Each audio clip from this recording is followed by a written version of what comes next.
Hi ಎಲ್ಲರಿಗೂ ನಮಸ್ಕಾರ. ನಾನು ನಿಮ್ಮ ಲಕ್ಷ್ಮೀಗೌಡ. ಕಾಮನಬಿಲ್ಲು ಕಥಾಗುಚ್ಛ ಯೂಟ್ಯೂಬ್ ಚಾನಲ್ಗೆ ನಿಮ್ಮೆಲ್ಲರಿಗೂ ಆತ್ಮೀಯ ಸ್ವಾಗತ. ಯಾರಾದರೂ ಹೊಸದಾಗಿ ನನ್ನ ಚಾನಲ್ನಲ್ಲಿ ಕಥೆಗಳನ್ನು ಕೇಳ್ತಿದ್ರೆ ಸಬ್ಸ್ಕ್ರೈಬ್ ಮಾಡಿ, ಸಪೋರ್ಟ್ ಮಾಡಿ. ಹಾಗೆ ನನ್ನ ಕಥೆಗಳು ನಿಮಗೆ ಇಷ್ಟ ಆದರೆ ಕಮೆಂಟ್ ಮಾಡಿ, ಶೇರ್ ಮಾಡಿ. ದ್ವೇಷದ ಜ್ವಾಲೆ ಮುಂದುವರೆದ ಸಂಚಿಕೆ. ಮಗಳು ಈ ರೀತಿ ಅಳುವುದನ್ನು ನೋಡಿ ಗಾಬರಿಯಾಯಿತು ಶ್ರೀಕಾಂತ್ ಅವರಿಗೆ. ಮಗಳ ಬೆನ್ನು ದಡವುತ್ತಾ, ಮಗಳೇ ಏನಾಯಿತು? ನೀನು ಹೀಗೆ ಅಳ್ತಿದ್ರೆ ನನಗೆ ಗಾಬರಿಯಾಗುತ್ತೆ. ಮೊದಲು ಏನಾಯಿತು ಎನ್ನುವುದನ್ನು ಹೇಳು ಎಂದರು ಆತಂಕದಿಂದ. ಸ್ವಲ್ಪ ಸಮಯ ಅತ್ತವಳು ನಂತರ ಅವರಿಂದ ಹಿಂದೆ ಸರಿದು ತನ್ನ ಕಣ್ಣೀರನ್ನು ತೊಡೆದುಕೊಂಡರೂ ಕೂಡ ಇನ್ನೂ ಬಿಕ್ಕಳಿಸುತ್ತಲೇ ಇದ್ದಳು. ಮಗಳ ಭುಜ ಬಳಸಿದವರು, ಸಾಗರಿ, ನೀನು ಹೀಗೆ ಅಳುತ್ತಲಿದ್ದರೆ ನನಗೆ ಗಾಬರಿಯಾಗುತ್ತದೆ. ನೀನು ಯಾವತ್ತೂ ಇಷ್ಟು ದುಃಖಪಟ್ಟಿರಲಿಲ್ಲ. ದೇವಸ್ಥಾನದಲ್ಲಿ ಏನಾಯಿತು ಎಂದರು. ಡ್ಯಾಡಿ, ದೇವಸ್ಥಾನದಲ್ಲಿ ನಾನು ಆರ್ಯ ಅವರ ಜೊತೆ ಮಾತನಾಡಿದೆ ಎಂದವಳು ಆರ್ಯನಿಗೆ ತಾನು ಹೇಳಿದ ಮಾತುಗಳು, ಪ್ರತಿಯಾಗಿ ಆರ್ಯ ಆಡಿದ ಮಾತುಗಳು ಎಲ್ಲವನ್ನು ಎಳೆ ಎಳೆಯಾಗಿ ಬಿಡಿಸಿ ಹೇಳಿದಳು. ಮೌರ್ಯನಿಗೆ ಕಿಡ್ನಿ ಫೇಲ್ಯೂರ್ ಎನ್ನುವುದನ್ನು ಕೇಳಿಯೇ ಆಘಾತವಾಯಿತು ಅವರಿಗೆ. ಸಾಗರಿ, ಏನು ಹೇಳ್ತಿದ್ದೀಯಾ? ಮೌರ್ಯನಿಗೆ ಈ ರೀತಿಯ ತೊಂದರೆ ಇದೆಯಾ ಎಂದು ನಂಬದವರಂತೆ ಮತ್ತೊಮ್ಮೆ ಕೇಳಿದರು. ಹೌದು ಡ್ಯಾಡಿ, ಅದಕ್ಕೆ ನಿಮ್ಮ ಅಳಿಯ ಡೈವರ್ಸ್ ಪೇಪರ್ ಕಳಿಸು ಎಂದು ಹೇಳಿದ್ದು ಎಂದಳು.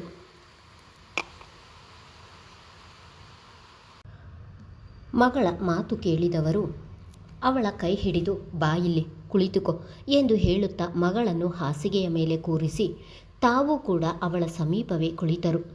ಮಗಳ ಕೈ ಅವರ ಕೈಯಲ್ಲೇ ಇತ್ತು.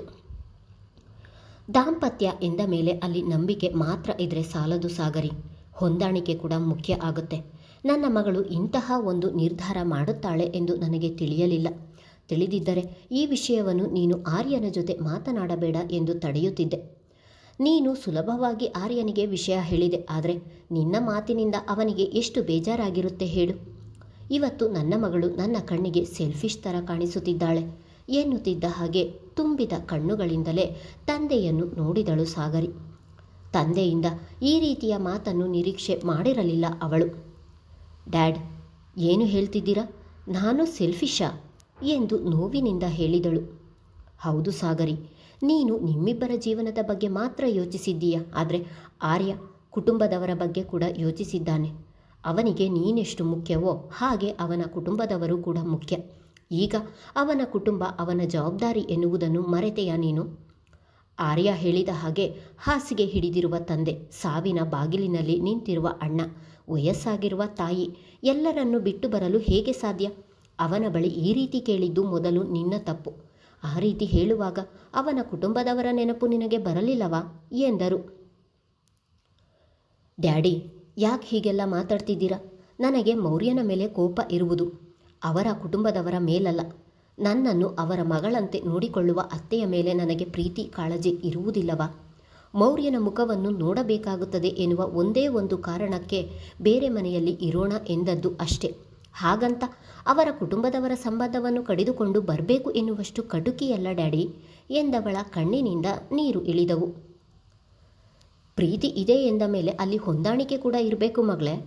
ಮೌರ್ಯನೊಬ್ಬನಿಂದಾಗಿ ಇಡೀ ಕುಟುಂಬದ ನೆಮ್ಮದಿ ಕಸಿಯುವುದು ಯಾವ ನ್ಯಾಯ? ಈಗ ಮೌರ್ಯ ಬದಲಾಗಿದ್ದಾನೆ, ಮನೆ ದೊಡ್ಡದಿದೆ. ಹಾಗಿದ್ದಾಗ ಆ ಮನೆಯಲ್ಲಿ ಅವನ ಪಾಡಿಗೆ ಅವನಿದ್ದರೆ ನಿನ್ನ ಪಾಡಿಗೆ ನೀನಿದ್ದರಾಯಿತು ಎಂದರು. ತಂದೆಯ ಮಾತಿಗೆ ಯೋಚನೆಗೆ ಬಿದ್ದಳು ಸಾಗರಿ. ಮಗಳ ಮೌನವನ್ನು ನೋಡಿ ಮತ್ತೆ ಮಾತು ಮುಂದುವರಿಸಿದ ಶ್ರೀಕಾಂತ್ ಅವರು, ನೋಡು ಸಾಗರಿ, ಹಿರಿಯರು ಹೆಣ್ಣಿಂದಲೇ ನಾಕ ಹೆಣ್ಣಿಂದಲೇ ನರಕ ಎಂದು ಸುಮ್ಮನೆ ಹೇಳಿಲ್ಲ. ಈಗ ನಿನ್ನೊಬ್ಬಳ ನಿರ್ಧಾರದಿಂದ ಆ ಮನೆಯ ಎಲ್ಲರ ನೆಮ್ಮದಿ ಅಡಗಿದೆ. ಆ ಮನೆಯವರ ನೆಮ್ಮದಿ ಮಾತ್ರ ಅಲ್ಲ, ನಿನ್ನ ನಿರ್ಧಾರದಲ್ಲಿ ನಿನ್ನ ಜೀವನವೇ ಅಡಗಿದೆ. ಮುಂದೆ ಏನು ಮಾಡ್ತೀಯ, ಏನು ನಿರ್ಧಾರ ಎನ್ನುವುದು ನಿನಗೆ ಬಿಟ್ಟಿದ್ದು. ಯೋಚಿಸಿ ಒಂದು ನಿರ್ಧಾರ ಮಾಡು. ಈಗ ನಿನಗೆ ಇರುವುದು ಎರಡೇ ಆಯ್ಕೆ. ಒಂದು, ಆರ್ಯನ ಜೊತೆ ಅದೇ ಮನೆಯಲ್ಲಿ ಖುಷಿಯಿಂದ ಜೀವನ ಮಾಡುವುದು. ಇನ್ನೊಂದು, ಆರ್ಯನಿಗೆ ಡೈವರ್ಸ್ ಕೊಟ್ಟು ಮಗುವಿನ ಜೊತೆ ಒಂಟಿಯಾಗಿ ಉಳಿಯುವುದು. ನಿನ್ನ ಆಯ್ಕೆ ಯಾವುದು ಎನ್ನುವುದನ್ನು ನಿರ್ಧಾರ ಮಾಡಿ ಹೇಳು ಎಂದವರು ಮಗಳಿಗೆ ಯೋಚಿಸಲು ಬಿಟ್ಟು ತಾವು ಅಲ್ಲಿಂದ ಹೊರಬಂದರು. ಏನಾಯಿತು? ದೇವಸ್ಥಾನದಲ್ಲಿ ಏನಾಯಿತು ಎಂದು ಸಾಗರಿ ಹೇಳಿದಳ ಎಂದು ಶ್ರೀಕಾಂತ್ ಅವರು ಕೆಳಗೆ ಬರುತ್ತಿದ್ದ ಹಾಗೆ ಅವರಿಗೆ ಅಡ್ಡಲಾಗಿ ನಿಂತು ಕೇಳಿದರು ಶ್ರಾವಣಿ. ಎಂದವರು ಮೌರ್ಯನಿಗೆ ಇರುವ ಆರೋಗ್ಯದ ಸಮಸ್ಯೆಯನ್ನು ಹೇಳಿ ಸಾಗರಿ ಆರ್ಯನಿಗೆ ಬೇರೆ ಮನೆ ಮಾಡೋಣ ಎಂದಳಂತೆ. ಅದಕ್ಕೆ ಆರ್ಯ ಒಪ್ಪಲಿಲ್ಲವಂತೆ. ಅದಕ್ಕೆ ಸ್ವಲ್ಪ ಬೇಜಾರಾಗಿದ್ದಾಳೆ ಅಷ್ಟೆ. ನೀನು ಮತ್ತೆ ಅವಳ ಜೊತೆ ಮಾತನಾಡಲು ಹೋಗಬೇಡ, ಅವಳ ಜೀವನ ಅವಳೇ ನಿರ್ಧಾರ ಮಾಡಲಿ ಎಂದಷ್ಟೇ ಹೇಳಿ ಅಲ್ಲಿಂದ ನಡೆದರು ಶ್ರೀಕಾಂತ್. ಶ್ರಾವಣಿಯವರಿಗೂ ಕೂಡ ಮಗಳು ಮೌರ್ಯ ಇರುವ ಮನೆಯಲ್ಲಿ ಇರುವುದು ಇಷ್ಟ ಇಲ್ಲದೆ ಹೋದರೂ ಮಗಳ ಸಂತೋಷಕ್ಕೆ ಅಡ್ಡಿ ಮಾಡಬಾರದು ಎಂದು ಸುಮ್ಮನಿದ್ದರು. ತಂದೆ ಅತ್ತ ಹೋದ ಮೇಲೆ 5 ನಿಮಿಷ ಯೋಚಿಸಿ ತನ್ನಲ್ಲಿಯೇ ಒಂದು ಮಹತ್ತರವಾದ ನಿರ್ಧಾರವನ್ನು ಮಾಡಿ ದೀರ್ಘ ಉಸಿರನ್ನು ಹೊರದಬ್ಬಿ ಬಟ್ಟೆ ಬದಲಿಸಲು ನಡೆದಳು.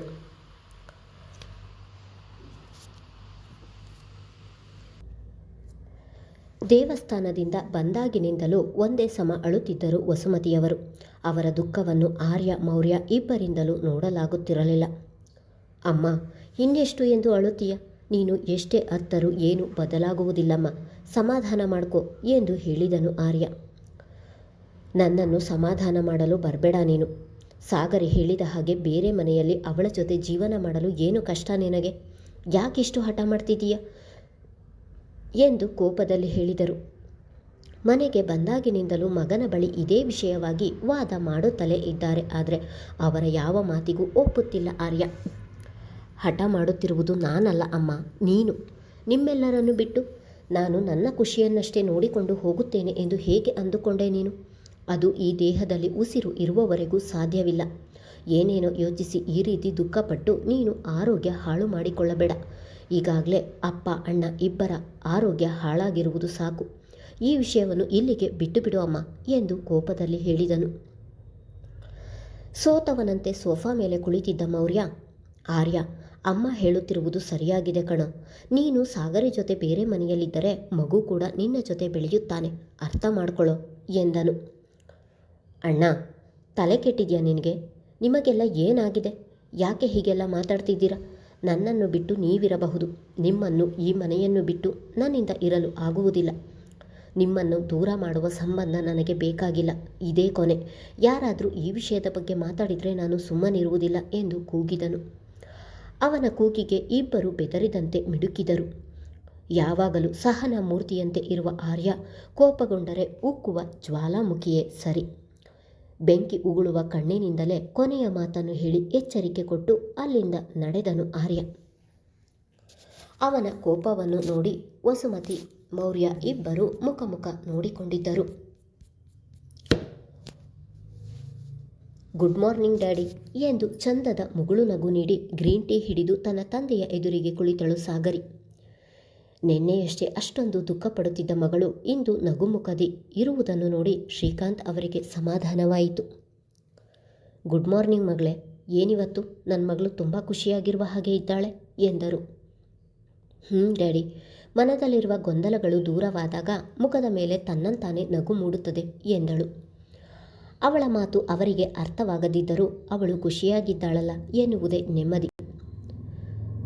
ನಿನ್ನ ಮಾತಿನ ಅರ್ಥ ಏನು ಸಾಗರಿ ಎಂದು ಹೇಳುತ್ತಲೇ ಬಂದಿದ್ದರು ಶ್ರಾವಣಿ. ತುಂಬ ಯೋಚಿಸಿ ಒಂದು ನಿರ್ಧಾರ ಮಾಡಿದ್ದೀನಿ ಅಮ್ಮ, ಅದಕ್ಕೆ ಎಂದಳು.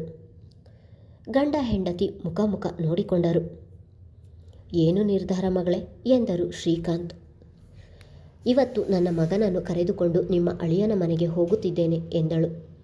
ಮಗಳ ನಿರ್ಧಾರ ಕೇಳಿ ಬಹಳ ಖುಷಿಯಾಯಿತು ಅವರಿಗೆ. ಸರಿಯಾಗಿ ಯೋಚಿಸಿ ನಿರ್ಧಾರ ಮಾಡಿದ್ದೀಯ ಸಾಗರಿ ಎಂದರು ಶ್ರಾವಣಿ. ಅಮ್ಮ, ಹೊಂದಿಕೊಂಡಾಗ ಆ ಜೀವನ ಸುಗಮವಾಗುತ್ತೆ ಎನ್ನುವುದಾದರೆ ಯಾಕೆ ಹೊಂದಿಕೊಳ್ಳಬಾರದು? ಮೌರ್ಯನಿಗೋಸ್ಕರ ಯಾಕೆ ನನ್ನ ಲೈಫನ್ನು ನಾನು ಹಾಳಿ ಮಾಡಿಕೊಳ್ಳಬೇಕು ಎನಿಸಿತು. ನನ್ನ ನಿರ್ಧಾರದಿಂದ ನನ್ನೊಬ್ಬಳಿಗೆ ಖುಷಿಯಾಗುವುದಿಲ್ಲ ಅಮ್ಮ, ಅಗ್ನಿಗೂ ಖುಷಿಯಾಗುತ್ತೆ. ಅವನ ಮುಂದಿನ ಲೈಫ್ಗೂ ಒಳ್ಳೆಯದಾಗುತ್ತೆ. ಅದಕ್ಕೆ ಈ ನಿರ್ಧಾರ ಮಾಡಿದ್ದೀನಿ ಎಂದಳು. ಶ್ರಾವಣಿಯವರು ಏನೂ ಮಾತನಾಡಲಿಲ್ಲ. ಒಳ್ಳೆಯದು ಮಗಳೇ, ನಿನ್ನ ನಿರ್ಧಾರ ಸರಿಯಿದೆ. ಮುಂದೆ ಇದರಿಂದ ನಿನಗೆ ಒಳ್ಳೆಯ ಲೈಫ್ ಇದೆ. ನಾನೇ ಕರೆದುಕೊಂಡು ಹೋಗಿ ಬಿಟ್ಟು ಬರಲಾ ಎಂದರು ಶ್ರೀಕಾಂತ್. ಬೇಡ ಡ್ಯಾಡಿ, ನೀವು ಅಮ್ಮ ಇನ್ನೊಮ್ಮೆ ಬನ್ನಿ. ಈಗ ಪಾಪು ಕರ್ಕೊಂಡು ನಾನೊಬ್ಬಳೇ ಹೋಗ್ತೀನಿ ಎಂದಳು. ನೋಡು ಸಾಗರಿ, ನೀನು ಖುಷಿಯಾಗಿದ್ದರೆ ನನಗೂ ಕೂಡ ಸಂತೋಷವೇ. ಆ ಮನೆಯಲ್ಲಿ ನಿನಗೆ ಸ್ವಲ್ಪ ತೊಂದರೆ ಆಯಿತು ಅಂದರೆ ನಾನಂತೂ ಸುಮ್ಮನಿರುವುದಿಲ್ಲ, ಈಗಲೇ ಹೇಳ್ತಿದ್ದೀನಿ ಎಂದು ಎಚ್ಚರಿಕೆ ಕೊಟ್ಟರು. ತಾಯಿಯ ಮಾತಿಗೆ ನಸು ನಕ್ಕವಳು, ನೀನು ಯೋಚಿಸುವಂತೆ ಏನೂ ಆಗುವುದಿಲ್ಲ ಎಂದು ಹೇಳಿ ಕೋಣೆಗೆ ನಡೆದಳು. ಸ್ನಾನ ಮಾಡಿ ಬಂದವಳು ಯಾವ ಸೀರೆ ಉಡುವುದು ಎಂದು ಆರಿಸುತ್ತಾ ನಿಂತಳು. ಇದುವರೆಗೂ ಅವಳಿಗೆ ಸೀರೆಯ ಮೇಲೆ ಆಸಕ್ತಿಯೇ ಇರಲಿಲ್ಲ. ಆದರೆ ಇಂದೇಕೋ ಮನದಲ್ಲಿ ಹೊಸತನ ಮೂಡಿದೆ. ತನ್ನ ಗಂಡನ ಜೊತೆ ಹೊಸ ಜೀವನ ಶುರು ಮಾಡಲು ಹೋಗ್ತಿದ್ದೀನಿ ಎನ್ನುವ ಸಂಭ್ರಮ ಅವಳ ಮನದಲ್ಲಿ. ಅವಳಿಗೆ ಸೀರೆ ಉಡಲು ಬರುವುದಿಲ್ಲ. ಹೇಗೆ ಬೇಕೋ ಹಾಗೆ ಸುತ್ತಿಕೊಂಡವಳು ಎಂದಿನಂತೆ ಮುಖಕ್ಕೆ ಸಿಂಪಲ್ ಆಗಿ ಮೇಕಪ್ ಮಾಡಿಕೊಂಡಳು. ಮಗ ಅದಾಗಲೇ ತಯಾರಾಗಿ ಆಟ ಆಡುತ್ತಿದ್ದರಿಂದ ಅವನ ಬಟ್ಟೆಗಳೆಲ್ಲವನ್ನು ಒಂದು ಬ್ಯಾಗಿಗೆ ಹಾಕಿ ತನ್ನ ಬಟ್ಟೆಗಳನ್ನು ಇನ್ನೊಂದು ಬ್ಯಾಗಿಗೆ ತುಂಬಿಕೊಂಡಿದ್ದಳು. ಕನಕಾಳನ್ನು ಕರೆದು ಬ್ಯಾಗ್ಗಳನ್ನು ಕಾರಿನಲ್ಲಿ ಇಡಲು ಹೇಳಿ ತನ್ನಮ್ಮನ ಬಳಿ ಸರಿಯಾಗಿ ಸೀರೆ ಉಡಿಸಿಕೊಳ್ಳಲು ನಡೆದಳು. ಎಂದಾದರೊಮ್ಮೆ ಸೀರೆ ಉಡು ಎಂದು ಹೇಳಿದರೆ ಮೂಗು ಮುರಿಯುತ್ತಿದ್ದ ಮಗಳು ಇಂದು ತಾನು ಹೇಳದೆ ತಾನೇ ಸೀರೆ ಉಟ್ಟಿರುವುದನ್ನು ನೋಡಿದ ತಾಯಿ ಹೃದಯಕ್ಕೆ ಅಚ್ಚರಿಯ ಜೊತೆಗೆ ಖುಷಿಯಾಯಿತು. ಮಗಳು ನಿರ್ಧಾರ ಮಾಡಿ ಆಗಿದೆ, ಮತ್ತೆ ಆ ವಿಷಯದ ಬಗ್ಗೆ ಮಾತನಾಡುವುದು ಸರಿಯಲ್ಲ ಎಂದು ಯೋಚಿಸಿದವರು ಏನು ಮಾತನಾಡದೆ ಅವಳಿಗೆ ಸರಿಯಾಗಿ ಸೀರೆ ಉಡಿಸಿದರು ಶ್ರಾವಣಿ. ಮುದ್ದಾಗಿ ಕಾಣುತ್ತಿದ್ದ ಮಗಳನ್ನು ನೋಡಿ ಅವರ ಕಣ್ಣುಗಳು ತುಂಬಿ ಬಂದವು. ಮಗಳಿಗೆ ತಮ್ಮ ಕೈಯಿಂದ ದೃಷ್ಟಿ ತೆಗೆದು ಲಟಿಕೆ ಮುರಿದವರು, ಇವತ್ತು ತುಂಬ ಮುದ್ದಾಗಿ ಕಾಣ್ತಿದ್ದೀಯ ಕಂದ ಎಂದರು. ಅವರ ಧ್ವನಿ ಭಾವುಕವಾಗಿದ್ದನ್ನು ನೋಡಿದವಳು ಒಡನೆ ಅವರನ್ನು ತಬ್ಬಿ ಮಿಸ್ ಯು ಅಮ್ಮ ಎಂದಳು. ನಿನ್ನ ಡ್ಯಾಡಿಯನ್ನು ಆಫೀಸಿನಲ್ಲಾದರೂ ನೋಡ್ತೀಯ, ಮಾತಾಡ್ತೀಯ. ನನಗೆ ದಿನಕ್ಕೆ ಒಮ್ಮೆಯಾದರೂ ಕಾಲ್ ಮಾಡುವುದನ್ನು ಮರೆಯಬೇಡ. ನನಗೆ ನೀನೇ ಪ್ರಪಂಚ ಎನ್ನುವುದನ್ನು ನೆನಪಿನಲ್ಲಿಡು ಎಂದು ಹೇಳುತ್ತಾ ಮಗಳ ಹಣೆಗೆ ಮುತ್ತ ನೆರೆಸಿದರು. ಕೆಲಸ ಅಂತ ಹೆಲ್ತ್ ಬಗ್ಗೆ ನೆಗ್ಲೆಕ್ಟ್ ಮಾಡಬೇಡ ಅಮ್ಮ. ಈಗ ಹೇಗಿದ್ರೂ ಕನಕ ಇಲ್ಲೇ ಇರ್ತಾಳೆ, ಅವಳೇ ಎಲ್ಲ ಮಾಡ್ತಾಳೆ, ಅವಳಿಗೆ ಹೇಳಿಕೊಡು ಸಾಕು ಎಂದಳು. ತಾಯಿ ಮಗಳು ಇಬ್ಬರು ನಡುಮನೆಗೆ ಬಂದಿದ್ದರು. ಇಷ್ಟು ದಿನ ಮಗಳು ಗಂಡನ ಜೊತೆ ಖುಷಿಯಾಗಿ ಇದ್ದರೆ ಸಾಕು ಎಂದು ಯೋಚಿಸುತ್ತಿದ್ದ ಶ್ರೀಕಾಂತ್ ಅವರಿಗೂ ಮಗಳು ತಮ್ಮ ಮನೆಯಿಂದ ಹೋಗುತ್ತಿದ್ದಾಳೆ ಎನ್ನುವ ಬೇಸರ ಮೂಡಿತಾದರೂ ಮಗಳ ಜೀವನ ಸರಿ ಹೋಗುತ್ತಿದೆಯಲ್ಲ ಎನ್ನುವ ನೆಮ್ಮದಿಯಾಯಿತು. ಅಲ್ಲಿಗೆ ಬಂದ ಕನಕಾಳನ್ನು ನೋಡಿ ಅವಳ ಸಮೀಪ ಹೋದವಳು, ಕನಕ, ಇನ್ಮುಂದೆ ನಾನು ಪಾಪು ಮನೆಯಲ್ಲಿ ಇರುವುದಿಲ್ಲ. ಅಮ್ಮ ಡ್ಯಾಡಿಯನ್ನು ಚೆನ್ನಾಗಿ ನೋಡ್ಕೊ. ನಿನಗೆ ಮದುವೆ ಮಾಡಬೇಕು ಎನ್ನುವ ಯೋಚನೆ ಇದ್ದರೂ ಕೂಡ ನನ್ನ ಸಮಸ್ಯೆಗಳ ನಡುವೆ ಆಗಲಿಲ್ಲ. ಮುಂದೆ ಹಾಗಾಗುವುದಿಲ್ಲ. ಇಷ್ಟರಲ್ಲೇ ನಿನಗೆ ಒಳ್ಳೆಯ ಹುಡುಗನನ್ನು ನೋಡಿ ನಾನೇ ಮದುವೆ ಮಾಡ್ತೀನಿ ಎಂದಳು. ಸಾಗರಿಯ ಮಾತು ಕೇಳಿ ಕನಕಳ ಕಣ್ಣು ತುಂಬಿದವು. ನನ್ನಂಥವಳನ್ನು ಯಾರು ಮದುವೆಯಾಗಲು ಮುಂದೆ ಬರ್ತಾರೆ ಮೇಡಮ್. ಅನಾಥೆಯಾಗಿದ್ದ ನನಗೆ ಸಂಬಳ ಕೊಟ್ಟು ಆಶ್ರಯ ನೀಡಿದ್ದೀರಾ, ಅಷ್ಟೇ ಸಾಕು. ನಿಮ್ಮ ಅಪ್ಪ ಅಮ್ಮನನ್ನು ನೋಡಿಕೊಂಡು ಇದ್ದು ಬಿಡುತ್ತೇನೆ ಎಂದಳು. ಅವಳ ಕೆನ್ನೆಯ ಮೇಲೆ ತನ್ನ ಹಸ್ತ ಇರಿಸಿದ ಸಾಗರಿ, ಯಾಕೆ ಹಾಗೆ ಹೇಳ್ತೀಯ? ನಿನ್ನಂಥವಳನ್ನು ಮದುವೆಯಾಗಲು ಪುಣ್ಯ ಮಾಡಿರಬೇಕು. ಹುಟ್ಟಿದಾಗಿನಿಂದ ಯಾವ ಸಂಬಂಧಗಳು ಇಲ್ಲದೆ ನೋವು ಅನುಭವಿಸುತ್ತಿದ್ದೀಯ.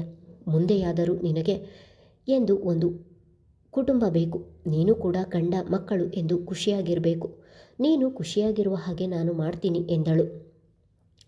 ಕನಕ ಮತ್ತೇನು ಮಾತನಾಡದೆ ಆಯಿತು ಎನ್ನುವಂತೆ ತಲೆಯಾಡಿಸಿದಳು. ತನ್ನ ತಂದೆ ತಾಯಿಯ ಕಡೆ ತಿರುಗಿ, ಸರಿ, ನಾನಿನ್ನು ಹೋಗಿ ಬರ್ತೀನಿ ಎಂದು ಆಡುತ್ತಿದ್ದ ಮಗುವನ್ನು ಕೂಗಿ ಕರೆದಳು. ಮಗು ಅಲ್ಲಿಗೆ ಓಡಿ ಬರುತ್ತಿದ್ದ ಹಾಗೆ ಮಗುವನ್ನು ತೋಳಿಗೇರಿಸಿಕೊಂಡ ಶ್ರೀಕಾಂತ್ ಅವರು, ಆಗಲೇ ಮಧ್ಯಾಹ್ನ ಆಗ್ತಾ ಬಂತು, ಸಂಜೆ ಹೋಗು ಸಾಗರಿ ಎಂದರು. ಏನಾಗಲ್ಲ ಡ್ಯಾಡಿ ಎಂದಳು. ಶ್ರೀಕಾಂತ್ ಶ್ರಾವಣಿ ಇಬ್ಬರು ಮಗುವನ್ನು ಮುದ್ದಿಸಿ ಮಗಳು ಮೊಮ್ಮಗನನ್ನು ಅಲ್ಲಿಂದ ಬೀಳ್ಕೊಟ್ಟರು.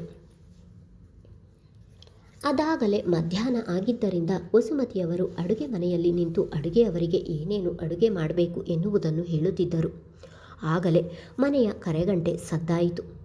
ನೇತ್ರ ತಾನೇ ಬಾಗಿಲು ತೆಗೆಯಲು ಹೋಗುತ್ತಿದ್ದವಳನ್ನು ತಡೆದವರು, ಬೇಡ ನೇತ್ರ, ನಾನೇ ಹೋಗಿ ನೋಡ್ತೀನಿ, ನೀನು ಕೆಲಸ ಮುಂದುವರಿಸು ಎಂದು ಹೇಳಿ ಹೊರಬಂದು ಬಾಗಿಲು ತೆರೆದಳು. ಬಾಗಿಲಿನಲ್ಲಿ ಮೊಮ್ಮಗನನ್ನು ತೋಳಿಗೇರಿಸಿಕೊಂಡು ನಿಂತಿದ್ದ ಸೊಸೆಯನ್ನು ನೋಡಿ ವಸುಮತಿಯವರ ಕಣ್ಣುಗಳು ಅರಳಿದವು. ಮುಂದುವರಿಯುವುದು. ಕಥೆಯ ಬಗ್ಗೆ ನಿಮ್ಮ ಅಭಿಪ್ರಾಯ ತಿಳಿಸುವುದು ಮರೆಯಬೇಡಿ.